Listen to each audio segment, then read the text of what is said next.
dressed, and therefore I felt more empowered that I should be here. If they can be here, I should be here too. And that encouraged me to get some sushi. Yeah. Helpful. Oh, definitely. I agree. Yeah, does anyone else have any personal examples too that of kind of like what Justin was saying, where self-image actually helped you in certain situations? I'd have to say yes. Can I speak? Yes, you can speak. Mine was actually dealt with Samsung in Korea. It was an Asian culture, and there is it's an odd culture because in their case, and I didn't realize it at first, but there's inside dirt and outside dirt about removing the shoes. Being an American, I didn't have a issue of wearing my shoes in the house. But further in that, it was the bowing situation, and I was being taken from. I went to Samsung to correct a problem at the factory in Seoul, and I was flown over there, and I was invited to a reception by the vice president of Samsung. Similar to you, I went in regular jeans and what have you, and my coworkers were all freaked out that I showed up. It was actually my boss of Asia was going, you're wrong, you shouldn't be here, you're not dressed as well. I was invited, I don't know what's the big deal. And he goes, well, it's a very heavy culture, you're showing them disrespect. And oddly enough, I knew how to bow, so I gave the guy the proper bow and my boss did not. So he was pulled over to the side, but it was an odd thing. It's like he thought because he was dressed better that he had a better deal with it than I did, but it really wasn't. It's how you carry yourself, it's what you're knowing going in, and self-confidence is a lot of it. It doesn't matter what a person dressed like or what their culture is. If you go in and you show self-confidence with a nod, a smile, or a quick word, you'll be taken seriously. If you're shy and you back off, then most people won't take you serious and you will feel inferior to the group. So the object of the game is not to let them feel you. Don't be intimidated. I find that it's easier to be confident and outspoken when you're confident in what you know. If I'm going into a meeting talking about nonprofit auditing, like, you can ask me any question, I'll be able to have an answer for you, and then it won't matter as much what I'm wearing or how I've prepared for it. But if I'm going into something I know nothing about, I'm going to make sure that every other piece of the puzzle fits so that in case, I'll look the part, so in case I say something that, I don't know, or that it goes down that route, then, I tried, I had something to fall back on, Yeah, so competence plays a part in self-image as well. So I know in my personal life, I never saw myself as working in an office. I have always had external outside jobs, and now I have a job in an office, and it took me actually changing my thought process about who I was, saying like, no, I can work corporate, I can work in an office, I can do this. I mean, it's only reception, but I forgot almost everything because you guys know me a little bit, or some of you do. I'm kind of scatterbrained a lot of the time. It happens a lot, and I forgot my notebook, I forgot my resume, I forgot pretty much everything. I'm like, you know what? I'm going to walk in there and I'm going to have the best interview I'm ever going to have. And they ended up hiring me. And that wouldn't have happened like a year ago. And I think that's, just an increase in self-image. But one thing that I also wanted to talk about was, Jennifer, you are a runner. So you run marathons pretty regularly. Would you, a few times a year to me is pretty regularly, since my count is 0. So would you say that you are a runner? Yes. Am I a fast runner? No. Am I a top runner? No. So throw in any other adjective there. Yeah. So with that, do you change what you do because you are a runner? Yes. Yeah. Change what I eat. If I know I have to go on a really long run the next day, I'm not going to eat bad food that's going to make me feel bad, because then either I won't go on the run the next day or I'll sleep in and it'll be too hot. You know, I wake up early to go for a run so that it's better weather if it's a hot day. I mean, yeah, I change a lot of things for that. Yeah. So another thing that he pointed out in the video that I would just like to have a discussion around is he said, who do I have to be to live the life that I want? What are your feelings when you hear that initially? There are limitations. Mm-hmm. If you're trying to push things too far, you're potentially never going to get there. Imagine, I don't know, this is probably a bad example, but somebody with no legs and a heart condition saying, I'm going to be a marathon runner. Well, probably not. Right. Obviously that's extreme, but Right. I mean, it's nice to have push goals, but also being realistic about them. Mm-hmm. There was a guy who was paralyzed and was using bionic legs to very slowly walk the LA Marathon. So I guess you just have, you're not going to run it, but you have to you could still be a marathoner if that is your goal. I think we're saying this. There's nobody. There's a possibility. There's nothing that can't be thought of or dreamed you can't achieve. And not everybody in this room is going to be an astronaut. You know, it just isn't going to happen. There are physical limitations. There's educational limitations, and then there's the practical application and getting out there. It'd be nice if everyone could be a space shuttle pilot, but it's not going to happen. So what about more abstract concepts? Well, it seems a little bit like a name it and claim it kind of thing to me. Okay. Not completely, but where, if I just put it out there into the universe that this is what I want, then it's going to happen for me. Well, I don't think I you're don't- saying that you don't have to work for it. It's No, not just but I throwing it out mean- there. there is a point of being realistic about certain things too, though. Like, But do you yes, we'd like to be able to have unaided flight. Well, as a human, we're never going to be able to fly unaided. It's just not going to happen.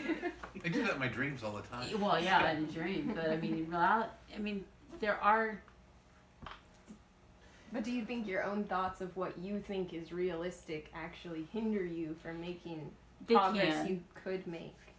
They can. You know, that depends, because you know what? I am living my dream. I'm not really unhappy with my life at all, period. That's what that guy's saying. He says, you're here because you've lost your dream. Well, I don't know. Maybe your dream is to stand up in that suit in front of people and talk, but that's not mine. I mean, I could, unless I was going to, throw in some comedy or something, but I mean, I would not want that life. I wouldn't want your life, and I know you wouldn't want mine. I mean, we all have our own area that we're comfortable in and want to be at. There are people who want to be rich, but they don't want to work to be rich. I mean, they like the concept, but they lack the rest of the motivation to it. And then when they get it, they don't really realize what they're getting. I mean, Donald Trump, you know, he was given money, but he's kept himself up to a point, right? Okay, I'm kind of short, but I think we're kind of getting a little off. I would Well, say no. So yeah, how would no. you respond to that? I think you were right. I mean, he did kind of do like the name it and claim it sort of thing. Like, you think to yourself, I'm a runner, you'll become a runner. Well, I was a runner, and it's a lot of hard work. Like if you, I mean, it's a good mindset to have. Like, I am this person, but you are that person because you had the desire, and then you mapped out all the things you needed to do, and you set steps, right? You started running a mile, and then every morning, and then like you kept increasing the distance, and you pushed yourself. I mean, you created like a roadmap between, the type of person I am now and the type of person I'd like to be. And so, like I said, I get what he's saying, but like I said, again, it's just a very simplified way of looking at it, where if you just like make yourself feel better, you'll just be that way. And you actually, but it's usually the other way around, right? If you want to feel good about being a runner, it's you start by setting goals for yourself and then meeting those goals and then building up until you can run a marathon, and that'll make you feel good about yourself, not just calling yourself that thing. You know, but I feel good about myself not running a marathon. You know, I really do. I don't Well, care. They can go run. That's nice. Like to watch them, but that's not my dream. Well, everybody I has, don't want that. but everybody has something. But you have to, like I said, you have to start look at where you are and then figure out how you're going to get there, and then put in like it's like loads and loads of work. But like I said, I see what he's getting at. But again, it's just like a simplified way of looking at the. As if it's in a TED Talk. He did not provide any execution. No. Anything. That wasn't against you. That was against TED Talks. Yeah. Well, I mean, in 16 minutes, I'm sure he could have said that. I mean, like I said, he just kind of stuck to the very sort of like abstract versus like the actual, which is fine. But I mean, I think there's a better speech in there that was more concrete. That, you know. Okay. So. Yeah, and I think it's an interesting debate of, does your self-image dictate where you go, or does where you go dictate your self-image? And I think that's kind of the distinction we're doing. I think he's making the claim that if you want to be a runner, you first have to tell yourself you're a runner, and it has to start intrinsically, and then you make the plan because you're a runner, so you're going to make a plan. If you're not a runner, you're not going to make a plan to run because you're not a runner. But there is other aspects of motivation and other aspects that don't include self-image. But so what are your guys' thoughts about that? Does where you are dictate your self-image, or does your image dictate where you are? Well, I know for me, a lot of times when I'm in a different group, if I'm going to that place regularly, for example, my work, I work in a chemical lab, so I have to wear like long clothes to cover myself, keep myself safe. And before, at the beginning when I was working there, I was wearing like nicer blouses, whatever. And then I kept ruining them. And then I noticed everybody else was in nasty jeans and t-shirts. So I'm just like, I'm gonna fit the group. It's not me lowering my expectation though. I'm just like molding myself to the group. And then I also, when I started wearing the nasty jeans and the awful t-shirts, they started accepting me more, and it felt good, but it was still weird that like I had to dress similar to them to be able to be involved with anything. So I think that answers the question.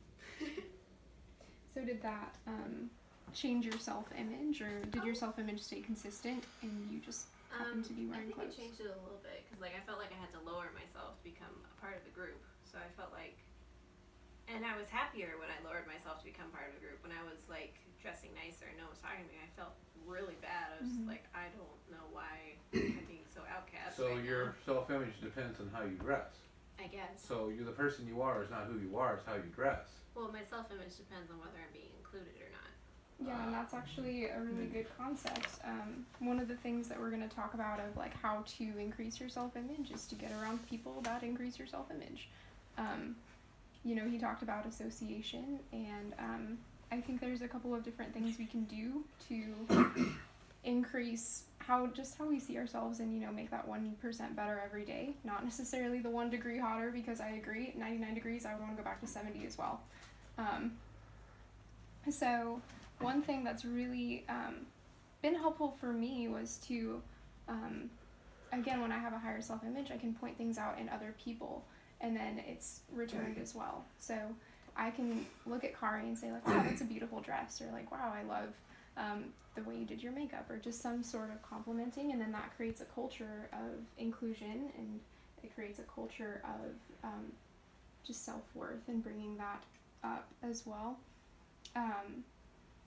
But yeah, that brings up a really good point, because have you guys ever been in a group that you felt like you didn't really belong there? I feel like most of us have probably been in that situation at one point or another, where it's like, I don't really mesh well here. And that might have absolutely nothing to do with your self-image, but I think self-image definitely affects that. My personal belief is that the higher your self-image, the more you can essentially fit in anywhere, almost, because your self-image, it's not really dependent on those around you. As Bo was saying before, you could hang out with the owner of the company, or you could hang out with anyone else, and intrinsically who you are is going to stay the same. But yeah, so just surrounding yourself with people that bring you up and inspire you, instead of bring you down, because as he was saying in the video, once your self-image starts to lower, you start to lower everything about how you view yourself, how you view the surroundings. But yeah, what do you guys think about that? What do you guys feel about the association you have around? Do you think it affects your self-image, or do you think it's... I liked what he said. Hang around people that you feel you're better than. I'm a 50, so I'll go hang around 30s and I'll feel really good about myself. No, I don't know. It doesn't seem like that. There's really. I think probably the only time that I felt a little embarrassed and kind of out of place and then didn't last very long was in Scotland when I was wearing that. And this is where my dress story comes in. I had gone to a rummage sale and bought a kilt, and it turned out that it wasn't a kilt, it was a schoolgirl's dress. And when I went to the Highland Games in Scotland, up in near Loch Ness, a guy was pointing it out to me, and he goes, "Where'd you get that?" I go, "It's a kilt I bought. I got a good price." He says, "I bet you did. That's my daughter goes to that school." I go, "What are you talking about?" He goes, "That's a dress." He goes, "Hey, look," he pulled up my skirt. He's going, "Look, see, it says right there, it says Catholic School for Girls." It's like, okay. But I proudly wore my dress that entire day at the games, and I had a good time. So. Mm-hmm. Yeah, so I mean, in one of the later lessons, it'll talk about setting and your clothing and how that affects. But again, this is just the only one we have today. So when someone else tells you something either positive or negative, in the sense that someone pointed out, like, you're wearing a dress, how did that affect your self-image? You kind of said it didn't really, because you have a pretty solid self-image and you know who you are. I was embarrassed at first, but then I embraced it and had fun with it. Yeah. So yeah, I think that's really important, to just be good with yourself, just be okay with yourself. A lot of you in the assessment said you were either okay with yourself or you really liked yourself, and I think that's a really good place to be, and I would encourage you guys to stay at that level and to empower other people to be at that level as well.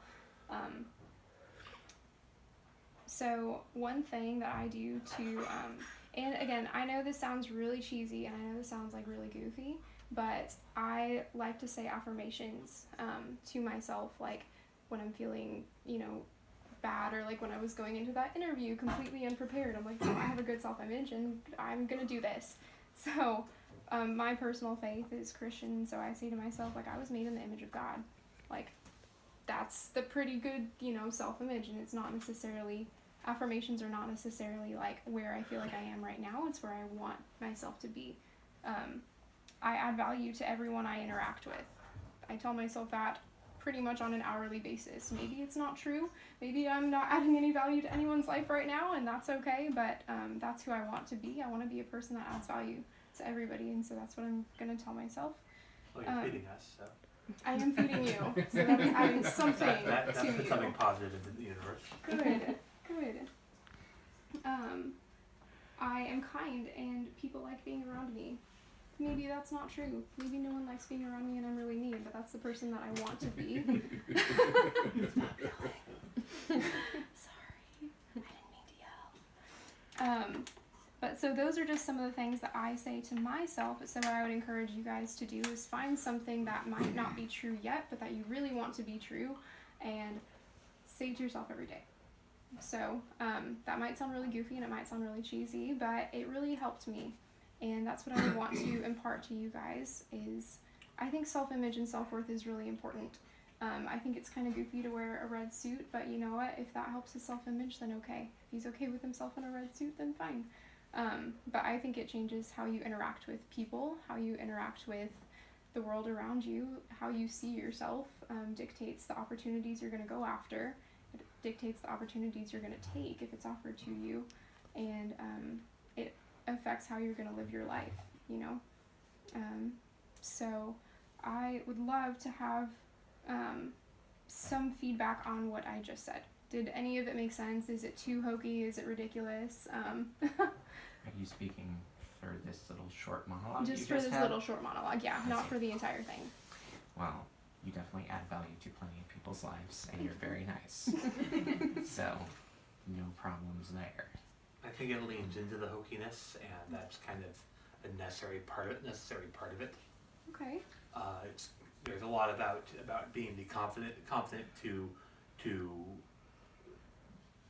It seemed to me that an aspect of it was being confident enough to be foolish, Okay. and as such, leaning into that aspect of it made the overall made the overall point a lot stronger than if it wasn't hokey. Okay. I'll say you're spot on, because that's essentially what it is. If you can't find self-worth and value in yourself, nobody else will. So telling yourself that, hey, I'm good for this job. In fact, these people need to offer me something. I have value here. That's the way to walk in with confidence. That's what, and you need to reassuringly tell yourself all the time, it's like, hey, I can do this. I know that. I'm better than that. You know, because if you don't, nobody else is. And once you do it, and somebody sees you with that attitude, they're gonna feel it as well too.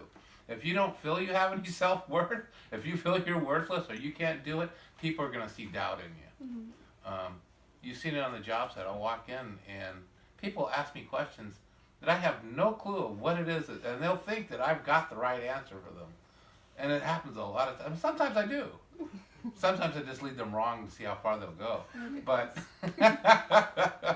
I think you're spot on exactly. That's exactly what you need to do. And that's what a person really needs to do on a daily basis. I think it's always good to have something that you're shooting for. Like, okay, you're saying, What she said. well, I'm not there yet, but it's something I want for myself. I don't think that's hokey necessarily. I mean, it's good to have a goal and an aim and something you're trying to become that's better. That's always a good thing. And to tell yourself, remind yourself that seems like a good thing to me. So could you see yourself doing that in your life? Admittedly, I think probably initially I would feel a little bit foolish, like this is a little hokey, the hokey aspect of it, where it seems a little, but again, it's not a bad thing to remind you, like, okay, well, I know, and I don't know if everybody believes the same, but I know God feels this way about me, so I should feel this way about me because I know He believes that about me. He says that's true, so I need to remind myself that that's true, you know? Yeah, and I think you were spot on with, it is kind of like leaning into the hokiness of it and leaning into the goofiness of it, because that's how it feels when you're first doing it, but that's part of self-confidence and self-image as well, is being okay with being foolish, if it's for a bigger purpose, especially.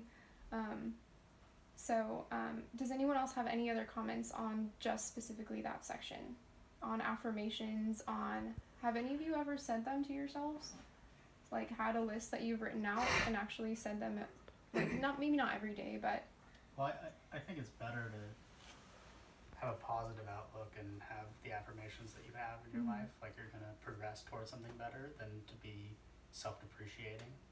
And if you're working on your self-image and trying to constantly be improving that, then knowing that you have a goal of improving your self-image or trying to work towards that, you're always going to get some positivity out of that because you're thinking about yourself in a positive way.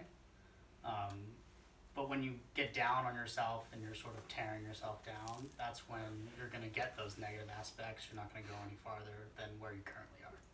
So if the goal is to always be improving your self-image, I think whatever is going to help you do that, whether it's aspiration or affirmations or dressing better or whatever the thing may be that helps you think of yourself in a better way, that's a positive thing as opposed to all of the other negative things you could try to do. I don't have a daily list and I don't have a plan list. Mine's spontaneous. As it comes as it needed.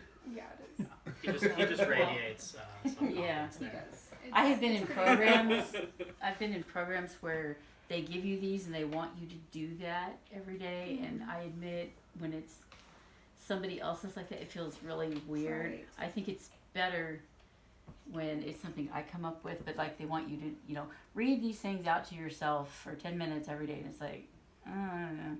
Yeah, I feel really weird doing that, but when it's something I come up with myself, I think it's better than like using theirs. Yeah, I think one prescribed method of trying to improve yourself is not necessarily, it's like people who go to, AA or something, or there's NA or all the different types of AA programs. Those are very specific rules on how, and you follow the program or whatever, right? And they try to improve. Right. But there's plenty of people who don't do that and have also improved. Right. So I don't think there's one necessarily prescribed way do better. Yeah. But I mean, just talking about yourself, if you have like problems speaking to people in a large room, I mean, an interview is like a one-on-one, and we have like more than 10 people here, and you have no problem talking to everybody. So I don't think that's, you know. Thank you. Yeah, I don't see myself reciting mantras every day, but I guess I can relate in like maybe goal setting. I don't know. I feel like I have pretty high self-esteem and that I don't think I'm inhibiting myself in any way, so I don't think in my head like this is how I see myself. I just Right. do it. Yeah, it's just naturally comes out. Yeah. If I need to do something or this is my goal, then I just do it. So I don't see myself writing these things down, but what I do is at the beginning of every year, I think of a word for that year, like some way I want to focus on. So this year's word is empathy, and that's a really tough one.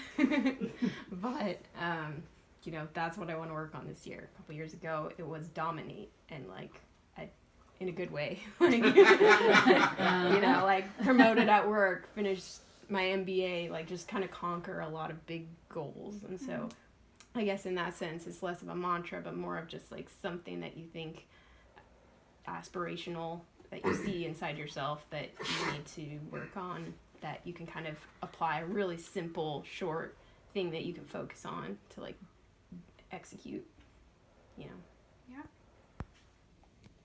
Yeah, I agree. Setting goals is really good. And yes, Grandpa. Well, no, I just relate, I guess, the first time in my life that I remember now at my age of realizing having good self-esteem and thinking of things positively. When I was a senior in high school, we went to Washington, D.C., and my cousin and I,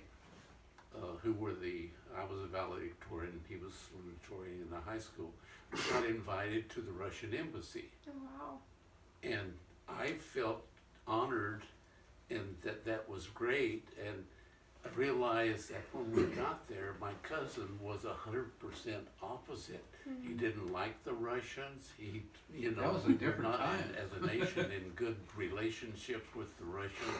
And for us to be there, and I was able to have dialogue with the people and stuff because I didn't see them as really being anything different than what I was, except their philosophies may have been different.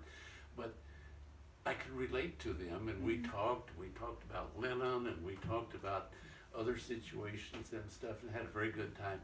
And he was totally demoralized when we got back to the hotel because he didn't have the self-esteem that I realized then, that's really what made it for me, was that I had a self-esteem that I could talk to, I could relate to other people from other nationalities and stuff. Yeah, that's incredible. And that also points out something of knowing your strengths and leaning into them as well. Yeah, that really builds confidence when you see yourself in these situations and you excel and you exceed. And yeah, one of the tricks to having more confidence is like when you get somewhere where you do something, not only telling yourself like, okay, I deserve to be there, or specifically in goal setting, but saying like, seeing yourself and visualizing yourself conquering whatever the goal you're doing. So, you know, if you go into a Russian embassy thinking, I hate the Russians, I can't do this, I'm not good enough, you know, you just get in that downward spiral of self-image and self-worth, and it brings you back to where you think you should be. But, you know, having a high self-image says, you know, no, we have different philosophies, but I still want to have a good conversation and be around them. That's incredible. I had no idea you did that. Wow. Well, I just realized when we were talking here about self-image and stuff, that was a point in time in my life where my self-image was very good in that situation and stuff. Yeah. I would agree.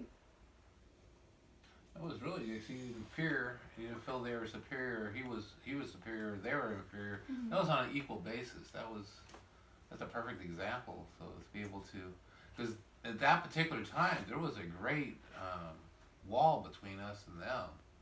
You know, just the political beliefs, and It was just coming out. That was like after World War II, right? Yeah. So it was that was a whole different world. I would have liked it.